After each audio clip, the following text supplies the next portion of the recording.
Hello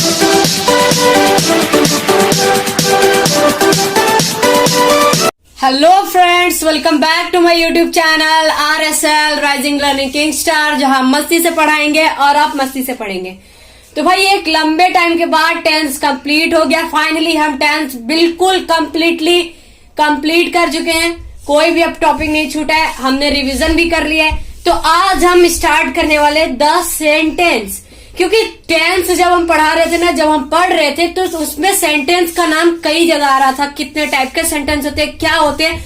I hope sentence chapter आप लोगों ने जूनियर क्लासेस में 7th 8th में पढ़ लिया होगा। सेंटेंस का डेफिनेशन भी जानते होंगे, लेकिन आज इसमें कुछ हम एक्स्ट्रा करने वाले हैं। So are you guys ready? Let's start the topic. तो ऊपर मैंने हेडिंग लिख दिया 10 सेंटेंस, मतलब आज हम सेंटेंस की, वाक्य की बात करने वाले हैं। वैसे ये जब हम 10th चैप्टर पढ़ रहे थे ना, बहुत बार आ रहा था, और इसका पूरे ग्रामर में सबसे ज्यादा यूज है सेंटेंस। सेंटेंस आखिर होता क्या है, आई होप आप लोगों को पता होगा, लेकिन मैं फिर से बता देता हूँ, क्योंकि कोई भी चीज होता है सबसे पहले हम इंट्रो से स्टार्ट करते हैं। चलिए आइए जान पहचान इससे करा देते हैं। आप किसकी सेंटेंस होता क्या है? What is sentence? आखिर वाक्य होता क्या है? अ group of words that makes a complete sense is called as sentence। कुछ समझ में आया? शब्दों का समूह जो कि एक कंप्लीट सेंस बनाता है, उसे हम वाक्य कहते हैं। A group of words, for example, I have a very beautiful doll। ठीक है, example, I have a nice car। मेरे पास एक बहुत ही अच्छी गाड़ी है। अब यहाँ पे देखो आप, ग्रुप ऑफ वर्ड से मिलकर बना है सेंटेंस। आई अलग, हैव अलग, ए अलग, नाइस अलग, कार। ये जब पूरा मैंने मिक्सअप कर दिया, I have a nice car, group of words को मैंने जब जोड़ दिया, तो वो एक सेंटेंस बन गया, एक वाक्य बन गया। मेरे पास एक बहुत अच्छी गाड़ी है, I have a nice car. अगर मैं इसको ऐसे लिख दूं, आई अलग है, ठीक है, कॉमा, हैव अलग है, ए अलग है, नाइस अलग है, कार अलग है, तो कोई भी सेंटेंस मतलब सेंस नहीं निकल रहा है। बस आई मतलब मैं, हैव मतलब पास, ए मतलब एक, नाइस मतलब अच्छा, कार मतलब गाड़ी, लेकिन कोई भी सेंस यहाँ पे नहीं निकल रहा है। सेंटेंस में सेंस होना जरूरी है, मतलब उसका कुछ न कुछ मतलब निकलना चाहिए, उसे ही हम सेंटेंस बोलते हैं। ग्रुप ऑफ वर्ड्स तो मैं कुछ भी बोल सकता हूं, जैसे यहाँ पे अ नाइस कार, हैव, आई। अब मैं ये बोलूं कि ये तो मेरा भी ग्रुप ऑफ वर्ड्स है, ये भी तो मेरा ग्रुप ऑफ वर्ड्स है, a nice car, I have, ये भी तो मेरा एक ग्रुप ऑफ वर्ड्स है, मिलकर के ये भी तो एक वर्ड सेंटेंस बना रहा है। लेकिन सेंटेंस हमारा वही होता है जिसका कोई सेंस निकलता है, जिसका कोई मतलब निकलता है। आप ये वाले सेंटेंस को पढ़ो, a nice car, have I, इससे कोई भी सेंस क्लियर नहीं हो रहा है। सेंटेंस तो ये भी है, ग्रुप ऑफ वर्ड्स ये भी है, लेकिन एक कंप्लीट सेंस, इसका कोई मतलब नहीं निकल रहा है, एक कोई मायने ये नहीं प्रोड्यूस कर रहा है, इसलिए ये मेरा सेंटेंस नहीं है। याद रखना, ग्रुप ऑफ वर्ड्स होने तो चाहिए, ग्रुप ऑफ वर्ड्स होने चाहिए, लेकिन उसका सेंस निकलना चाहिए, उसका कोई मतलब निकलना चाहिए। ग्रुप ऑफ वर्ड्स हम इधर उधर करके जम्बलिंग करके भी लिख सकते हैं, लेकिन सेंटेंस मेरा वही होता है जो कि एक कंप्लीट सेंस निकाल दे, मतलब बन जाए। I have a nice car, जैसे मेरे पास एक अच्छी गाड़ी है, इसका कोई मतलब निकल रहा है, इससे कुछ हमें पता चल रहा है कि हाँ मेरे पास एक अच्छी गाड़ी है, इससे हमें कोई सेंस पता चल रहा है, इसलिए ये मेरा सेंटेंस है। चलिए आगे बढ़ते हैं हम। तो फ्रेंड्स, यहाँ पे मैंने कुछ सेंटेंस लिखे हैं, ठीक है। और फर्स्ट सेंटेंस है, she was standing on the roof, वह छत पे खड़ी थी। ये सेंस निकल रहा है, हाँ ये मेरा सेंटेंस है। नेक्स्ट वाला एग्जांपल देखो, अ बॉय ही वॉज ऑनेस्ट, ये भी मेरा ग्रुप ऑफ वर्ड्स ही है, शब्दों का समूह ये भी है। A boy he was honest, a अलग है, बॉय अलग है, ही अलग है, वॉज अलग है, ऑनेस्ट अलग है, पूरा मिलाकर के ग्रुप ऑफ वर्ड्स बन गया, सेंटेंस भी बन गया। लेकिन ये मेरा कंप्लीट सेंस निकाल रहा है? नहीं निकाल रहा है, ये मेरा सेंटेंस नहीं है। नेक्स्ट है the pencil is running smoothly, जो कलम है वो स्मूथली चल रही है, ये भी सेंस निकल रहा है, बिल्कुल सही है। फोर्थ, आई गोल्ड आ थ्रोन बाय, कुछ भी सेंस समझ में नहीं आ रहा है। जो सेंस समझ में आया ना, आप उसका हिंदी निकालने की कोशिश करो। अगर सेंस निकल गया, कुछ न कुछ सेंस निकल गया, कुछ भी हो वो, तो वो मेरा सेंटेंस होगा, अदरवाइज वो सेंटेंस नहीं होगा। लेकिन ग्रुप ऑफ वर्ड्स इधर उधर करके है, लेकिन हम उसे सेंटेंस बना सकते हैं। फॉर एग्जाम्पल नंबर 2 देखो आप, अब बॉय ही वॉज ऑनेस्ट था। अब इसको अगर मुझे सेंटेंस बनाना है तो हम इसको क्या, सबसे पहले मेरा सब्जेक्ट आता है, he was an honest boy. ठीक है, यहाँ पे एन किस लिए लगाया, ऑनेस्ट, क्योंकि यहाँ पे वर्डमाला मतलब स्वर आ रहा है, इसलिए मैंने यहाँ पे एक ही जगह पे एन लिया। He was an honest boy. अब बन गया, ये ग्रुप ऑफ वर्ड्स भी है, लेकिन इसका कंप्लीट सेंस भी निकाल रहा है कि हाँ वो एक ईमानदार लड़का था। ये कंप्लीट सेंस निकल गया, इससे कुछ मतलब मुझे पता चल गया कि हाँ जो वो लड़का था वो एक ईमानदार लड़का था, तो यहाँ पे सेंस निकल गया, तो ये मेरा सेंटेंस बन गया। ठीक है, एक बार आप इसको भी ट्राई करना, फोर्थ वाले को, आई गोल्ड आ थ्रोन बाय, इसको आप सेंटेंस बनाने की कोशिश करना, तब तक हम आगे बढ़ते हैं। तो फ्रेंड्स, मैंने कुछ वर्ड्स लिए, एक बार आप उसमें पढ़ो, very happy, since evening, my loyal friend, don't want, huge house, comma etc। अब आप बोलोगे ये भी तो मेरा ग्रुप ऑफ वर्ड्स है, वेरी अलग है, हैप्पी अलग है, ये दोनों मिलाकर के ग्रुप ऑफ वर्ड्स, ये भी सेंटेंस बन गया, सिंस इवनिंग, माई लॉयल फ्रेंड। ठीक है, ये भी सेंटेंस बन गया। लेकिन मैंने आप लोगों को एक बात बोला था कि जब ग्रुप ऑफ वर्ड्स भी होते हैं लेकिन कंप्लीट सेंस भी निकलता है, मतलब उससे कुछ ना कुछ पता चलना चाहिए, एक कंप्लीट उसका मतलब निकले, तभी जाकर के हम उसे सेंटेंस बोलते हैं। लेकिन भाई एक प्रॉब्लम तो ये आ गई कि ये भी तो मेरा ग्रुप ऑफ वर्ड्स ही है, वेरी और हैप्पी, ये भी तो मिलाकर के ग्रुप ऑफ वर्ड्स बना रहे, माई लॉयल फ्रेंड, ये भी ग्रुप ऑफ वर्ड बना रहे। तो ये जब सेंटेंस नहीं है तो क्या है, क्वेश्चन आ रहा होगा दिमाग में कि भाई ये भी तो मेरा ग्रुप ऑफ वर्ड ही है ना, तो फिर मेरा ये भी तो कुछ होना चाहिए, सेंटेंस तो नहीं हो सकता। क्यों नहीं हो सकता, क्योंकि ये कंप्लीट सेंस नहीं निकाल रहे। तो जब सेंटेंस नहीं है तो कुछ ना कुछ तो होना चाहिए, बिल्कुल होगा। तो मैं लिख देता हूं, the above group of words make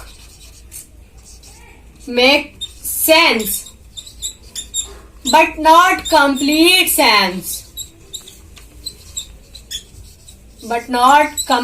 sense,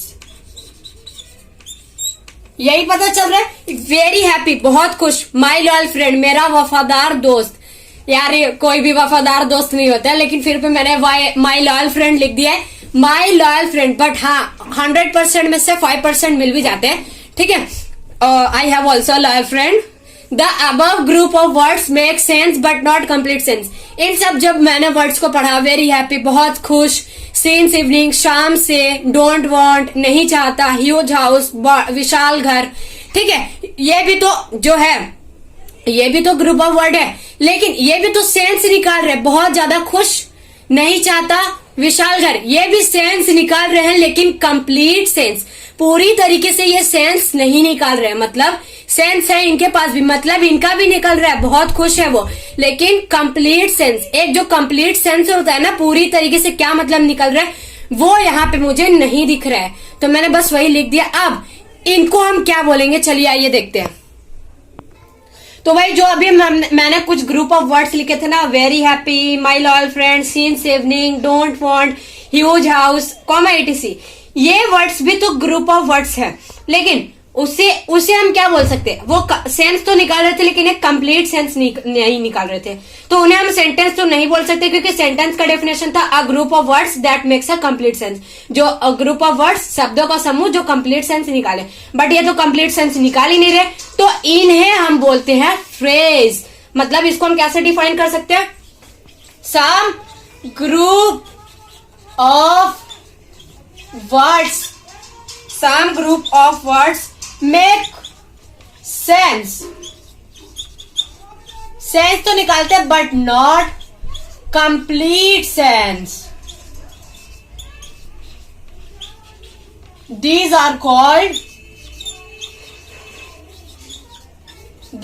called phrase। Phrase का नाम सुना होगा ना, फॉर एग्जाम्पल, एग्जाम्पल आप वही सब लिख लेना, कुछ भी, ब्लैक पेन, ठीक है, इनॉर्मस, इनॉर्मस होम, etc, ठीक है।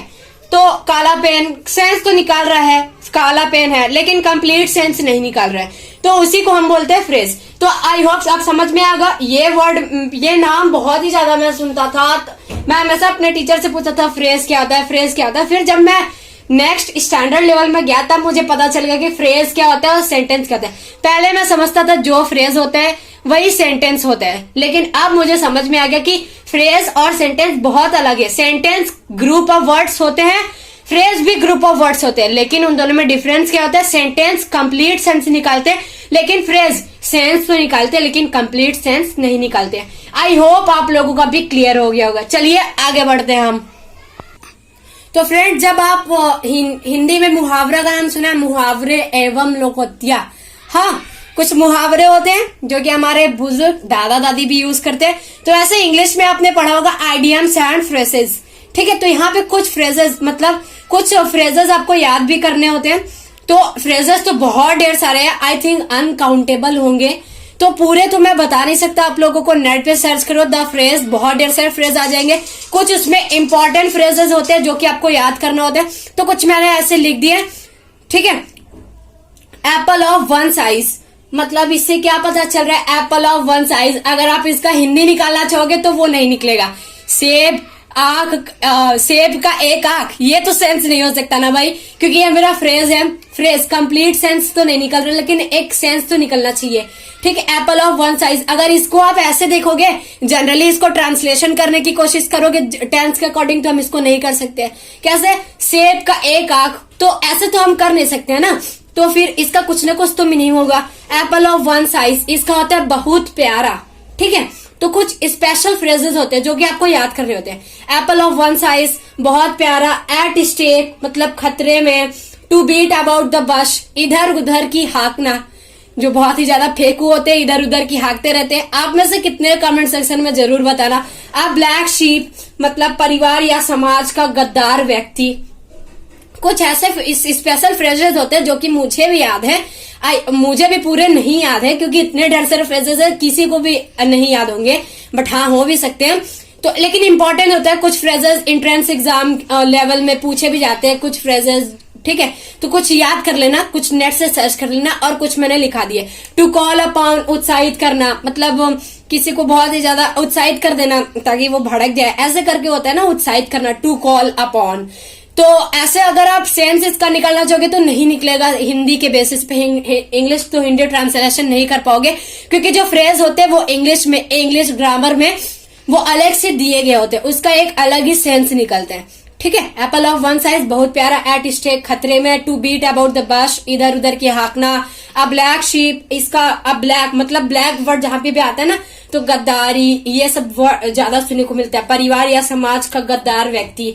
टू कॉल अपॉन, उत्साहित करना, ठीक है। तो कुछ फ्रेजेस मैंने लिख दिए, कुछ आप लर्न कर लेना। No need to learn more and more, क्योंकि बहुत ढेर सारे होते, कितना याद करोगे भाई आप? मैंने भी बहुत ढेर सारे याद नहीं किया, लेकिन कुछ जो इंपॉर्टेंट होंगे ना, नेट पे सर्च करना, इंपॉर्टेंट फ्रेजेस वो आएंगे, वो आप याद कर लेना, क्योंकि एग्जाम में भी कभी कभार पूछ लेते हैं। रेयर केसेस में फ्रेजेस आ भी जाते हैं। तो फ्रेंड्स, बोर्ड पे आपको नोट दिख रहा होगा, ये बहुत ही ज्यादा इंपॉर्टेंट है, इस पे आप स्टार बना लो, क्योंकि ये बहुत ही ज्यादा इंपॉर्टेंट है। नोट करके मैंने लिख दिया है। A sentence has a verb in it, मतलब सेंटेंस के पास वर्ब होता है। A phrase does not have a verb. अगर जिसने केयर किया होगा तो वो समझ गया होगा, उससे पहले ये नोट पता चल गया होगा कि सेंटेंस में वर्ब होते हैं लेकिन फ्रेज में वर्ब नहीं होते। जैसे he is dancing on the floor, ये मेरा सेंटेंस है, एक कंप्लीट सेंस बना रहे, ठीक है, और ये सेंटेंस है इसलिए इसमें वर्ब भी आया जो कि है मेरा डांस, ठीक है। नेक्स्ट वाला है टू ब्रेक अप। ब्रेकअप मतलब स्थापित होना, ठीक है, टू ब्रेक अप, ठीक है। तो इसमें लेकिन वर्ब मेरा नहीं है, तो समझ में आ गया होगा। सेंटेंस के पास वर्ब होता है, फ्रेज के पास वर्ब नहीं होता। बस इतनी छोटी सी बात है जो कि आपको सेंटेंस पढ़ने से भी पता चल जाएगा, फ्रेज पढ़ने से भी पता चल जाएगा। A sentence has a verb in it, a phrase does not have a verb. हाँ, फ्रेज के पास वर्ब नहीं होता है, सेंटेंस के पास वर्ब होता है। बस इतनी सी बात। चलिए आगे बढ़ते हैं हम। छोटी सी बात है लेकिन बहुत बहुत इंपॉर्टेंट बात है। फ्रेंड्स, जूनियर क्लासेस से भी आप पढ़ते आ रहे होंगे कि सेंटेंस जहां पे आता है वहां पे सब्जेक्ट और प्रेडिकेट, ये दो वर्ड अति आवश्यक, मतलब आते ही आते हैं। ठीक है, a sentence contains a subject and a predicate, क्योंकि बिना सब्जेक्ट और प्रेडिकेट के मेरा जो है सेंटेंस बन ही नहीं सकता। सेंटेंस के अंदर सब्जेक्ट और प्रेडिकेट आते हैं। सब्जेक्ट जिसे हम विषय बोलते हैं, प्रेडिकेट विधेय, शायद विधेय ही बोलते हैं। हाँ, अ प्रेडिकेट में be made up of only a verb, जो प्रेडिकेट होता है वो वर्ब से मिलकर बनता है। तो कंक्लूजन अगर हम निकाले तो क्या निकल सकता है कि जो सेंटेंस होता है उसके अंदर एक सब्जेक्ट होता है और एक वर्ब होता है, क्योंकि वर्ब से बनता है प्रेडिकेट, तो सब्जेक्ट और वर्ब होना आवश्यक है सेंटेंस को बनने के लिए। चलिए आइए हम कुछ एग्जाम्पल लेकर के समझते हैं कि सब्जेक्ट और प्रेडिकेट क्या होते हैं। तो फ्रेंड्स, दो एग्जाम्पल मैंने लिया। The lion is the king of the jungle, absolutely right, this is genuine true. Sagar was reading a book of stories. ठीक है, दो एग्जाम्पल है। सब्जेक्ट और प्रेडिकेट हमेशा से भाई सेकेंड क्लास से शायद मिल जाता है हमें। सब्जेक्ट और प्रेडिकेट होता क्या है? सब्जेक्ट तो आप टेंस में कई बार पढ़ चुके हो कि सब्जेक्ट होता क्या है? कर्ता। ठीक है, तो मतलब द लॉयन ये मेरा हो गया सब्जेक्ट, बाकी इसको छोड़े सारे हो गए मेरे प्रेडिकेट। ठीक है, यहाँ पे प्लस लगा लो तो ज्यादा अच्छे से समझ में आएगा। ठीक है, द लॉयन हो गया मेरा सब्जेक्ट। नेक्स्ट वाले सेंटेंस में सब्जेक्ट क्या होगा? प्रेडिकेट को छोड़े बाकी सब मेरा सब्जेक्ट को छोड़े बाकी सब मेरा प्रेडिकेट होता है। ठीक है, तो यहाँ पे सिर्फ एक ही सब्जेक्ट है जो कि है मेरा सागर, बाकी ये सब जो है मेरे, ये सब मेरे है प्रेडिकेट।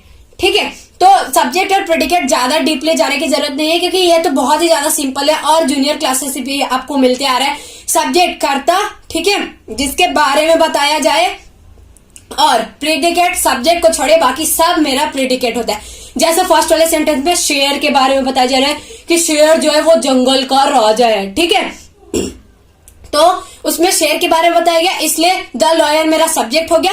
बाकी is the king of the jungle ये मेरा प्रेडिकेट हो गया। Is the king of the jungle मेरा प्रेडिकेट, द लॉयन मेरा सब्जेक्ट। ठीक है, सागर, अब यहाँ पे Sagar was reading a book of stories, मतलब सागर एक किताब पढ़ा था कहानियों की। तो यहाँ पे किसके बारे में बताया जा रहा है? सागर के बारे में, तो सागर मेरा सब्जेक्ट हो गया। बाकी was reading a book of stories, उसके बारे में जो बताया गया वो मेरा प्रेडिकेट हो गया।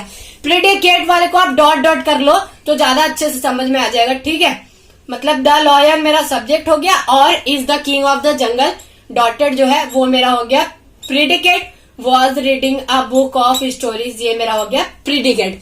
ठीक है, आई होप समझ में आ गया होगा। बस इतना याद रखना, सब्जेक्ट क्या होता है जिसके बारे में बताया जाए, बाकी सब्जेक्ट को छोड़ दो, बाकी सब मेरा प्रेडिकेट होता है। चलिए आगे बढ़ते हैं हम। तो फ्रेंड्स, दो मैंने सेंटेंस लिए, ग्रुप ऑफ वर्ड्स लिए हैं। ठीक है, the king sat on a throne, राजा गद्दी पर बैठा, ये मेरा कंप्लीट सेंस बना रहा है, ये मेरा सेंटेंस है। ठीक है, ये अपने में ही एक कंप्लीट सेंस निकाल रहा है। नेक्स्ट एग्जांपल देखो आप, the throne was made up of gold, जो गद्दी था वो सोने का बना हुआ था। ठीक है, पहला वाला भी सेंटेंस मतलब अपने में ही कंप्लीट सेंस निकाल रहा है, दूसरा वाला भी गद्दी जो था वो गोल्ड का था, सोने का था, ये भी कंप्लीट सेंस बना रहे हैं। अगर मैं अब इन दोनों सेंटेंस को ज्वाइन कर दूं तो क्या होगा? तब भी हम उसे सेंटेंस ही बोलेंगे। जैसे ज्वाइन करके हम देखते हैं, if we now join these sentences we get। ठीक है, चलिए आइए इनको जोड़ के देखते हैं हमें क्या मिलता है।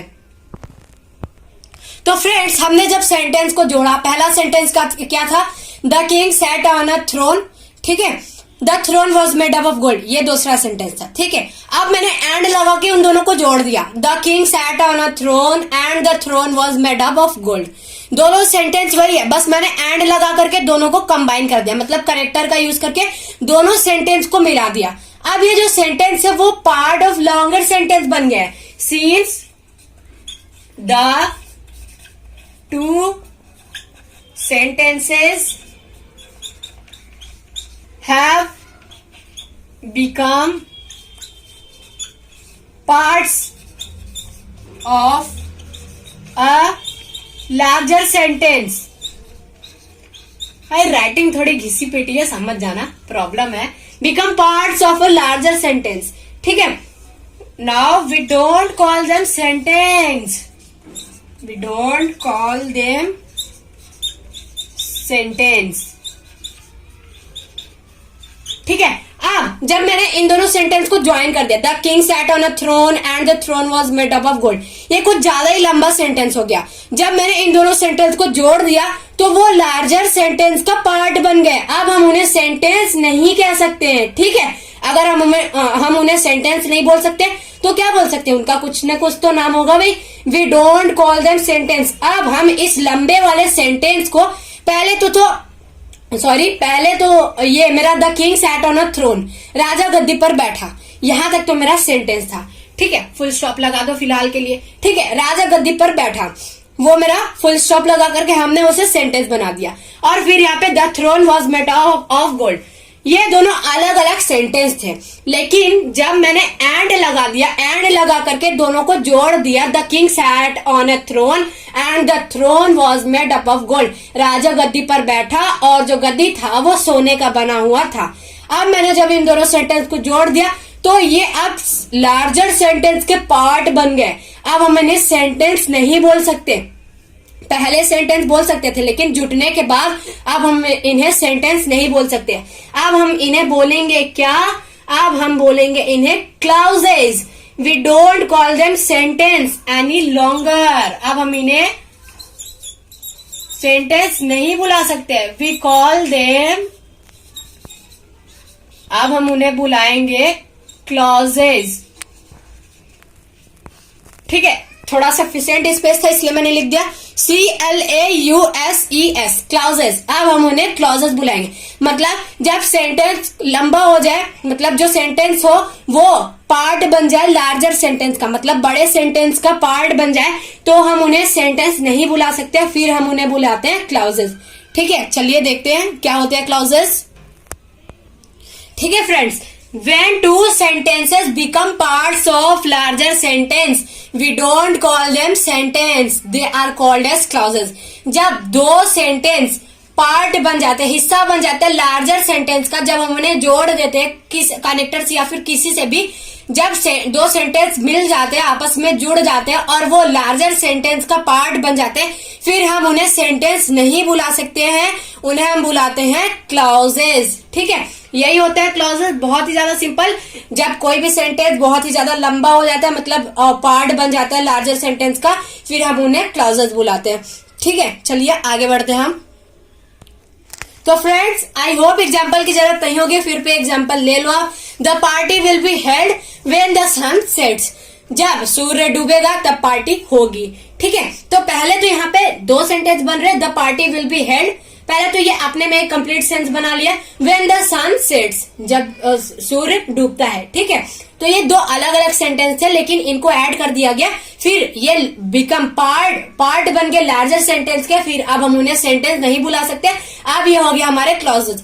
एक बहुत ही सिंपल एग्जांपल से आप समझो, she is a very beautiful girl, she has a long hair, ठीक है। वो बहुत ही सुंदर लड़की, अपने में कंप्लीट सेंस बना रहा है, उसके लंबे बाल है, she has long hair. She is a beautiful girl and she has a long hair. अब इन दोनों को मैंने एंड लगा करके जोड़ दिया, दोनों सेंटेंस को आपस में मैंने कंबाइन कर दिया, फिर वो मेरा सेंटेंस नहीं, वो बन गया मेरे क्लॉजेज, ठीक है। इन्हीं को बोलते हैं हम क्लॉजेज। आई होप क्लियर हो गया होगा। चलिए आगे बढ़ते हैं अब हम।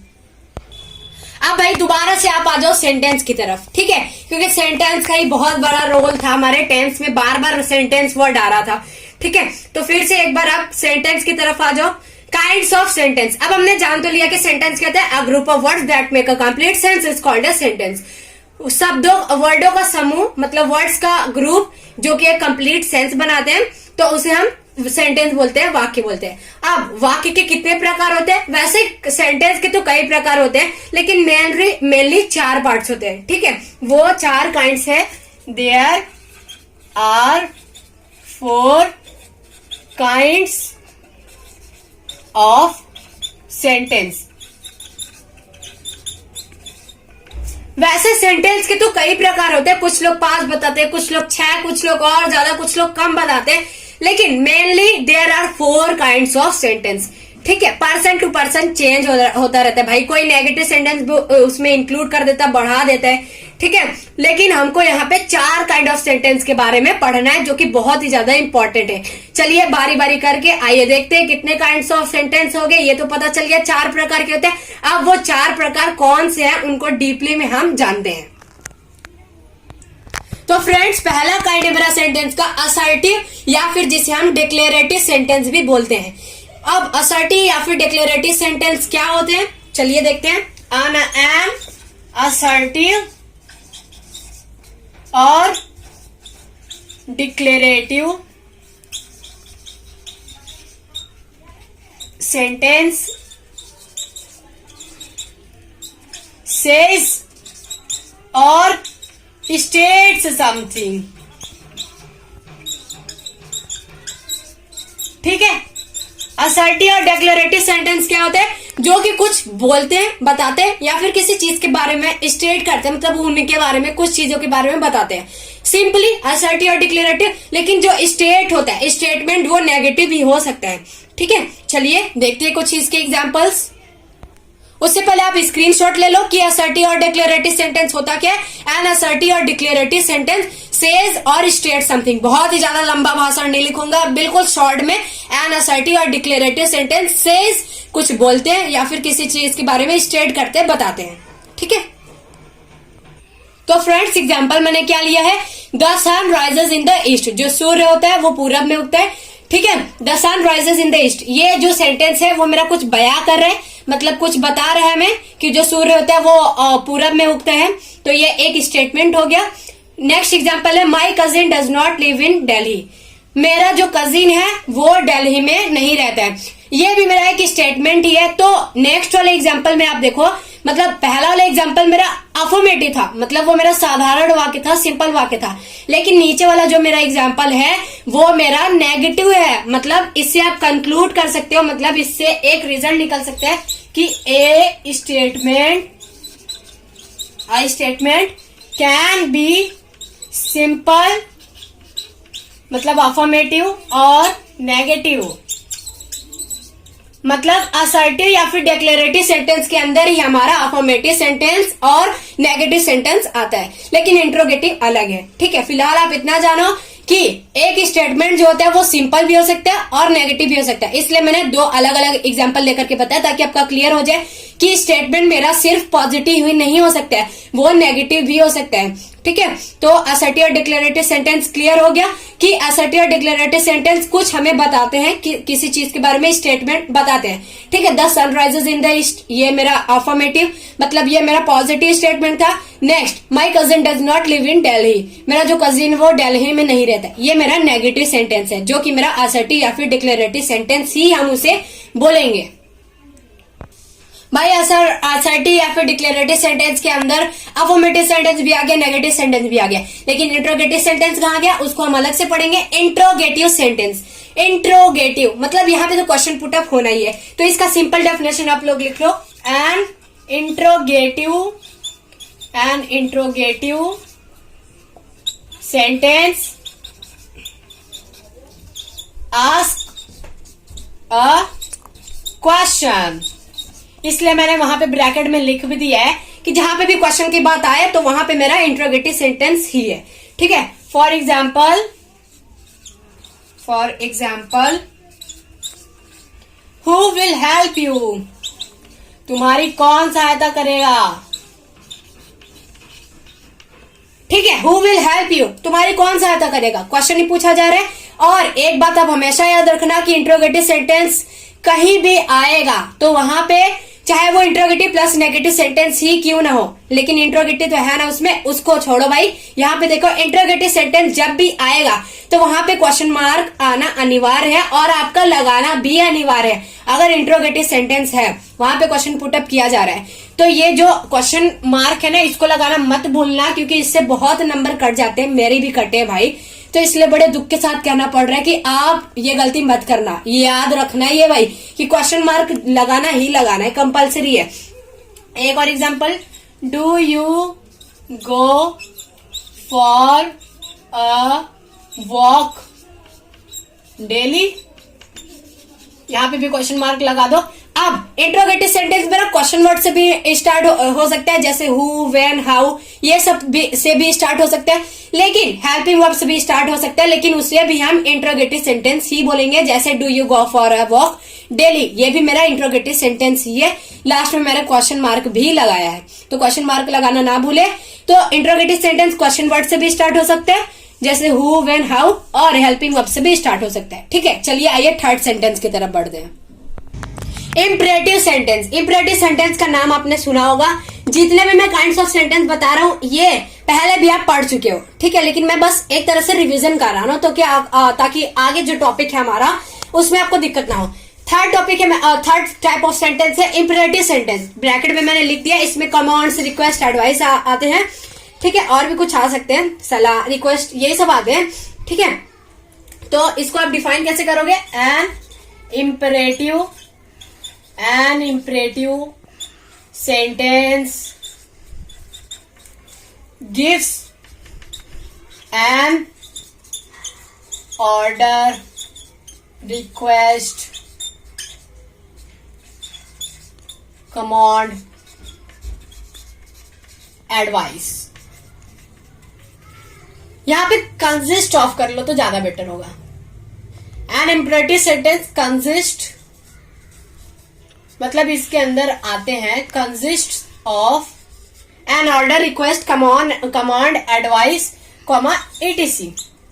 ठीक है, इंपरेटिव सेंटेंस की बात जहां पे भी आएगी तो समझ जाना ये भाई भड़काऊ है, ये सबका राजा, सेंटेंस का राजा है ये कमांड देगा, रिक्वेस्ट देगा, एडवाइस देगा, मतलब कमांड देगा आपको, ऑर्डर भी देगा और सलाह भी देगा, आपसे रिक्वेस्ट भी करेगा। ऐसे सेंटेंस में हमें यही सब पता चलता है, कमांड, रिक्वेस्ट, एडवाइस। ये वर्ड आपको जहां भी दिखे, मतलब ऐसा सेंटेंस जहां भी दिखे, जैसे जा करके बाहर खड़े हो जाओ, ठीक है, तो यहाँ पे एक कमांड दिया गया है, ठीक है, एक ऑर्डर है, खड़े हो जाओ, स्टैंड अप, ये सब जो होते हैं ये मेरा इंपरेटिव सेंटेंस होता है, क्योंकि इससे हमें पता चलता है कि हमें उसे ऑर्डर दिया जा रहा है, ये करने को बोला जा रहा है, उसे ऑर्डर दिया जा रहा है, ठीक है। गरीबों की मदद करो, ये एडवाइस दिया जा रहा है, ठीक है। तो ऐसे सेंटेंस को हम लोग इंपरेटिव सेंटेंस बोलते हैं।